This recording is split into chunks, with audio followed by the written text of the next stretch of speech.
everyone, today I'm going to be taking you around our vegetable garden to see what's going on in the month of June. After about a month of a dry spell, we finally got some rain and everything is growing really nicely and the garden is starting to look really lush and actually starting to produce a lot of food for us to eat. In this first raised bed on the front left, we have some pepper plants. The first two here are a Korean hot pepper. You can pick these while they're green, and this is about the size that they'll get, but you can also pick them while they're red. You can dry them when they're red to make hot pepper flakes for a lot of Korean dishes, but I also like to pick them while they're green and pickle them in soy sauce. Next to that, we have a shishito pepper plant, which is starting to look really good. We have a few peppers that are actually ready to harvest, so I'll go ahead and pick them. And you pick these while they're still green, and when they're about 3 to 4 inches, they're ready to pick. And this one plant is covered in at least a dozen peppers with so many more forming. It is pretty incredible how much pepper plants can produce, especially when you get varieties that just produce small peppers like this. If you're trying to grow like bell peppers, I find that you don't get as many, but when you grow these smaller peppers, it is always really impressive. So for today, I picked these 4 beautiful peppers. This is the very first of our harvest for these, and I'm excited to have more of these throughout the summer. We have a couple more pepper plants that are replacements for the ones that died, and they're a little farther behind.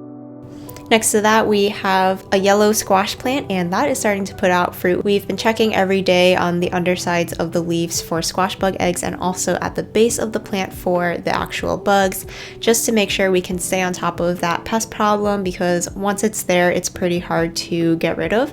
And we actually found one adult squash bug here, so we're gonna pick him off and feed him to the chickens. The chickens have really been enjoying any little bugs around the garden that we can find and feed to them. I also found some of the eggs on the underside of this leaf, and this is what they look like. Usually there are a lot more than this, but for today I will make sure to pick those off. You can use a piece of masking tape to get them off easier, but I usually just find a stick on the ground and scrape them off. You definitely want to make sure that you get the eggs off, because when the eggs hatch and the nymphs are there, those are actually what cause the most damage to your plants, as they suck all of the juices and energy out of your plant. Next to the zucchini, we also have some kale plants, and these are starting to get pretty bug ridden. There are cabbage worms as well as flea beetles. I haven't pulled this plant out just quite yet because I've been picking off the leaves to feed to the chickens.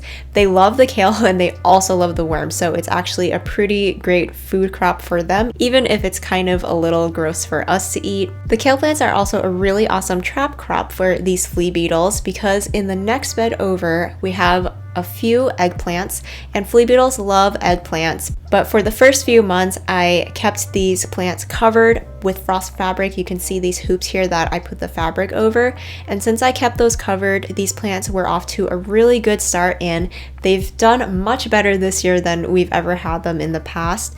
You can see they're starting to get a little bit of that flea beetle damage. If you see like little holes in your leaves that look like they've been hit with like buckshot, then that's kind of what the flea beetles do. We've never had our eggplants get to this point looking this good, so just this little bit of damage I think is okay, and the plants are big enough that they should make it through and produce fruit.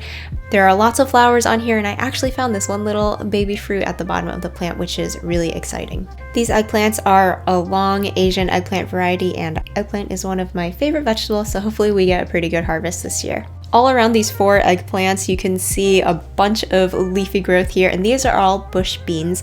We have a few different varieties here, so on this left side, we have some dragon tongue bush beans as well as purple beans, and you can see those pretty purple flowers are from the purple beans, and those are just starting to put on their flowers. But on the other side of the bed, it's filled with these jade bush beans, which are just like a standard green bush bean variety, and those have already started to produce, so there are a few pods for us to pick today. I always forget how bushy bush beans get, and I tend to kind of plant them a little closer together than they probably would like. So we really have to dig in there and get those beans at the very bottom. And for today, we only picked a handful, but you can see that there are so many baby beans on there. We are going to be getting a pretty good harvest in just a few weeks. And my other reasoning for planting these so closely is that bush beans are a determinate variety of beans, which means that they put off all of their flowers and produce at one time. So you can get a really big harvest over a short period of time. And once that's done, the plant is done and you can just rip it out. So once we're done harvesting these beans in a few weeks, we can just pull these plants out completely, and this will give the eggplants that are in the center of the bed more space to grow larger.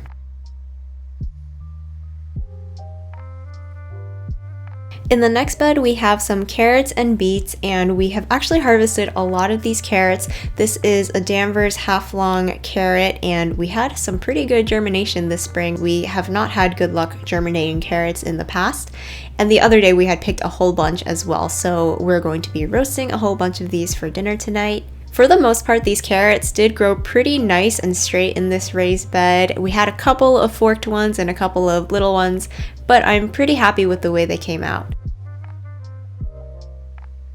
Next to that, we have some beets, and those are just starting to form their bulbs. We picked a few baby beets the other day, but these still need just a little bit more time. We have a classic red variety on the left, and then on the right, we planted these golden beets. And we've tried to grow these a few times, but they always get to this stage and kind of just don't really do anything. So not really a success story there. Next to that, we have a bunch of romaine lettuce, and we've been harvesting so much of this for salads. We've had salad pretty much every day for the last 3 weeks.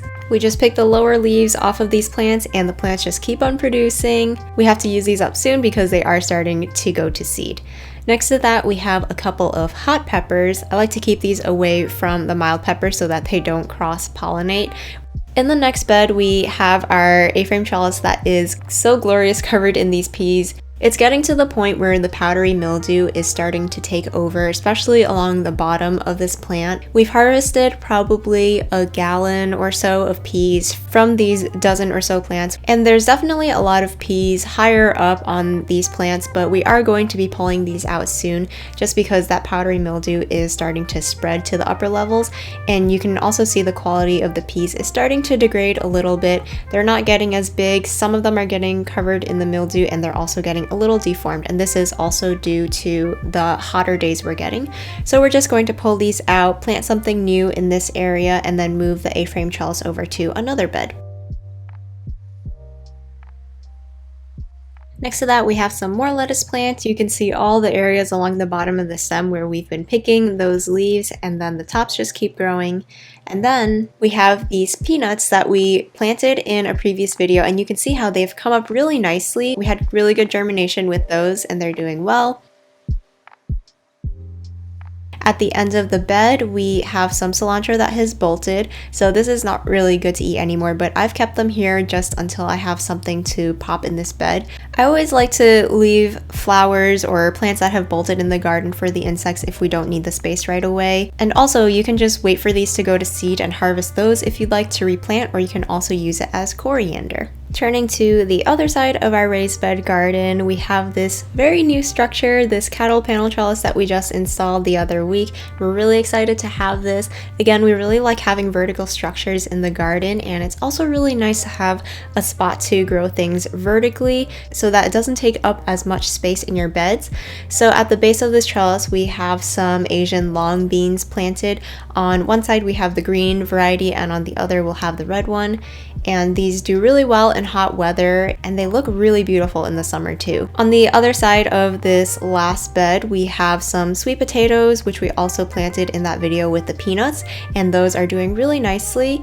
In between those, I also popped in these cutting sunflowers. These are some pro-cut variety sunflowers that are pollenless, and I just placed those in between because the sweet potatoes will mostly vine horizontally and the sunflowers will grow upward. So I thought these would grow really well with each other. There's also a watermelon seedling in the corner of this bed, which we'll just let vine out onto the pathway. That's just getting started. I feel like watermelon seedlings always take a really long time to get going. In the next bed, we have a bunch of leeks and onions. They're looking really good, and I actually decided to harvest a leek today. They are a little on the small side, but I was just really excited because I've never grown grown leeks before. We don't even really eat them very often just because we usually just buy onions because they're cheaper.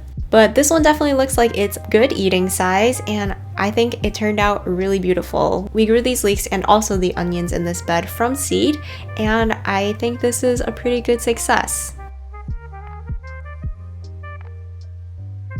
The next bed is the bed with our determinate hybrid tomatoes, which are looking fabulous. They are putting off some really nice sized fruit, and really these are just the most perfect tomatoes we have ever seen or grown. They are so uniform and round, and we haven't pruned these plants at all because this is a determinate variety tomato, and if you prune any branches off, you might be sacrificing some fruit. We're just making sure to tie the plants to a stake as they grow, and we're tying them up with these cotton strings, which is just an old t-shirt cut up, so it's a good way to recycle. This bed is getting pretty wild since we're just letting these plants do their thing. I've also probably overplanted this bed, so here on this one side you can see that we have 2 ground cherries, a nasturtium, and some marigolds. And we've noticed on our ground cherries, we've found these little red beetles, which are potato beetles, and you definitely want to kill those if you see them. They are not good, and the larvae will really eat your plants, which I'll show you later on in the video. Since this side is so overcrowded, I decided to actually take these nasturtiums out. They are really beautiful, and it's kind of sad to see them go because they've done so well, but everything on this side of the bed is just getting a little too overcrowded. Nothing is growing as large as it should be, especially these 2 plants of ground cherries, but at least the nasturtiums aren't going to waste. We fed them to the chickens and they did enjoy snacking on those.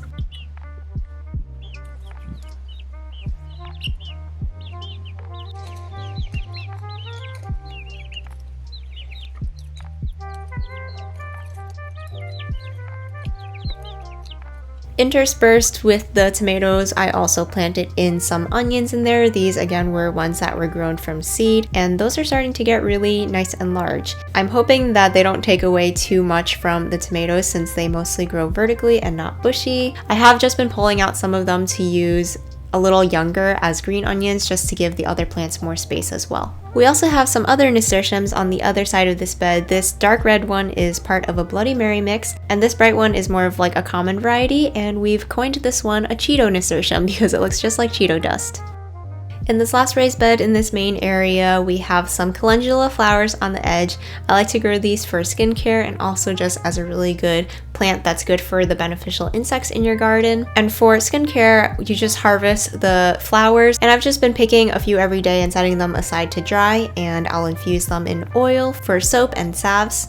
Next to that, we have a few celery plants, which are really getting to perfect size to harvest. And today we decided to harvest this one. Its leaves are starting to curl, and I'm not really sure why. So before it gets too bad, I just wanted to go ahead and harvest it. And this is one of the smaller ones, but it's definitely a good size for eating, and I'm pretty excited for that. This homegrown celery has such a strong scent. It's so much stronger and more fragrant than celery that you would buy at the store. Next to that, we have dill, and this is just getting ready to flower. The other day, we actually found some swallowtail caterpillars munching on this dill, and they were really fascinating to watch. I didn't know that they ate so quickly and so much.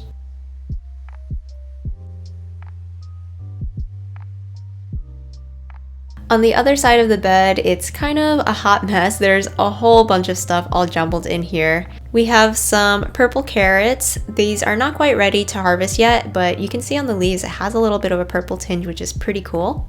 We also have some more baby beets. These are planted in clusters, and we've picked a beet from each of these clusters so the other ones can keep growing.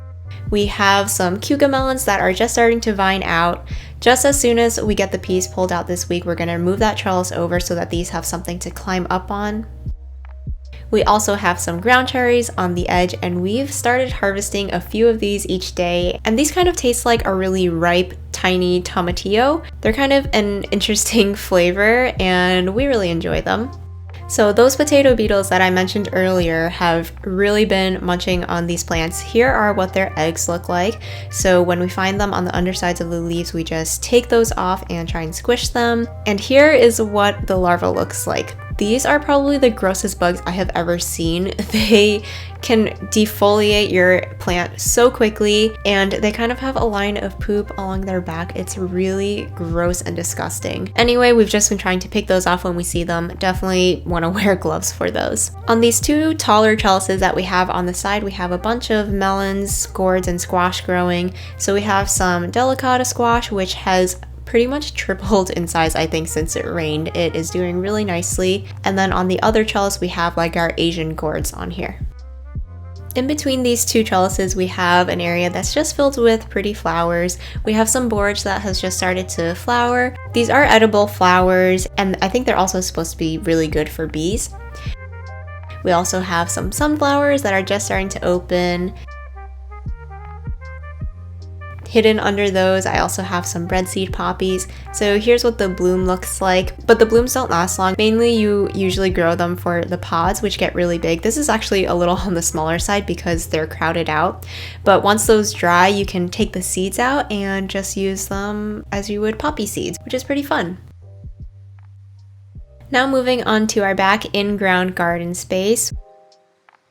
In this first bed on the right, we have our corn that has started to really shoot up. They're growing kind of unevenly, and also we didn't have great germination, I think just because it hadn't rained for a really long time after we planted these seeds, and it was hard to keep this soil moist. I popped in some bean seeds around some of these stalks because I want to do a little bit of like a three sisters method, which is when you plant something tall like corn or sunflowers, then you plant a climbing crop that will climb the stalks of those plants, like climbing beans, and then along the base you will usually plant like pumpkins, something that will just vine along and act as a living mulch.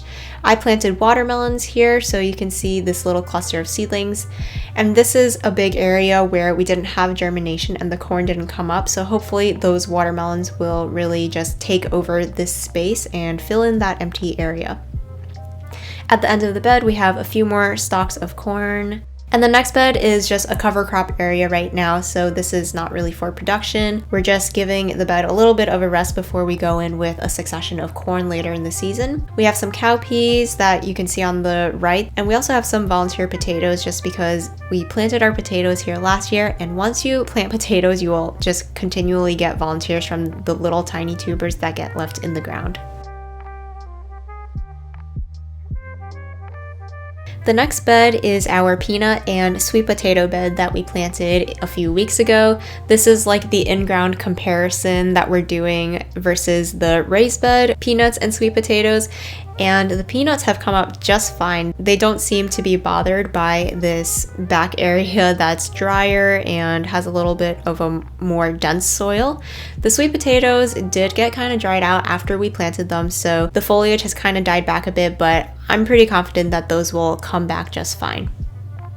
In the next bed, we have a bunch of onions, and these were grown from sets that a friend gave us, and they're actually pretty much ready to harvest. You can tell that some of them are starting to fall over at the neck, and that's how you know that they're ready to harvest.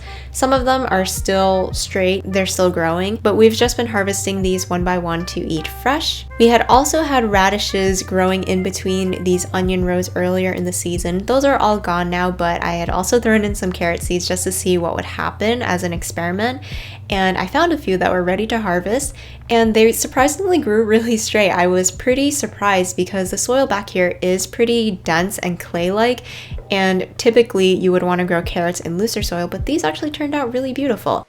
We have some other ones that are still a little bit on the young side and are growing, but we'll see what those look like in a couple weeks. At the other end of this bed, we had some white onion sets, but I think they were kind of too dried out already when we got them, so a lot of them didn't grow. I just popped in some spaghetti squash seeds in these empty areas, and those will take over this more empty bed. Here are a few of those white onions that did come up, but really just a couple came up from the sets that we got, and they're also really tiny. Like this one is bending over already, and it's barely bigger than a garlic bulb, but we'll take it and eat it anyway. In the next bed, we set up a trellis again with a cattle panel on T-posts. And this bed is going to be just for our Asian gourds and melons. We have bitter melons, silk squash, which is also known as loofah gourd, and I also planted some wax gourd or winter melon, but I'm not sure if those seeds came up. I also filled in some of this area with some pole beans just to fill in some of that space as well. Then in this back bed, this is mostly an okra bed, but on the very ends of the beds, I planted a few squash seedlings. So on one side, I have a Japanese pumpkin called a kabocha squash. The main part of the bed is burgundy okra, and those have just started to get going. They take a lot of heat to really start putting on growth. Then at the end of the bed, I popped in some pumpkin seeds. This is like a wide Cinderella type pumpkin that's red. And I like to try to plant squash and pumpkins and those kinds of things on the ends of the beds because we'll just let them vine out and do their thing and go wild off to the edges. On the other side of our in-ground beds, we have first our asparagus bed, which is starting to do its crazy thing that it does in the summer. It is getting really wild and we have to make sure to keep this staked up because they do get very floppy. We are still surprisingly harvesting a good amount of asparagus. I'd say we're picking like 4 or 5 spears a day, which doesn't sound like a lot, but over a few days you can easily end up with a bunch of asparagus a week. And I found this super fat one today that I harvested. It is like twice the size of a normal asparagus, I feel. But I found a few that I will add to the harvest basket. Then in the next bed, we have our indeterminate tomatoes. They are just starting to put on some fruit. Baby tomatoes are just one of the most exciting parts of the summer garden, I feel. And those little baby cherry tomatoes are always so cute. Back here we have more heirloom varieties. So some of these have those funky heirloom shapes that you can see here.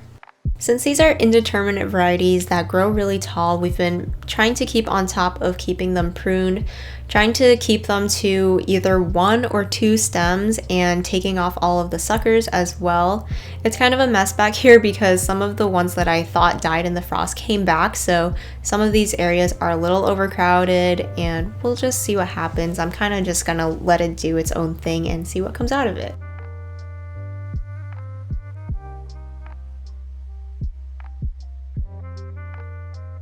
In this leftmost bed, we have our row of potatoes, and as you can imagine, the potato beetles have also come here and laid their little eggs, and these larvae are eating the plants as well. So you can see some of the damage on these plants, but for the most part, I think they're pretty much getting to the point where they're ready to harvest anyway. We had some of them flowering a couple of weeks ago, and once they're flowering, you know that the spuds down below are starting to form. I also wanted to point out these lacewing eggs that I found. We've been finding these around the garden. If you see these, leave them because lacewings are really good predatory insects in the garden. I actually think they eat the eggs and larvae of potato beetles, so they're definitely good to have on these plants, and I leave them alone when I see them. We decided to actually pull up a potato plant to see what's going on under there and just to have some small potatoes to eat. When you pull your potatoes up early like this, you're not going to get like the full potato harvest that you could have gotten if you waited a little, but we just wanted to have a few. We have so many plants here that we probably can't even store this many potatoes anyway, so I think it's better just to enjoy them while they're young and fresh and kind of spread that harvest out. This mushy potato here is a seed potato, so that will be all rotten in the ground. So if you see that, that's just a seed potato. And we got a pretty good harvest off of that potato plant. I'm pretty excited to eat these as a hash for breakfast.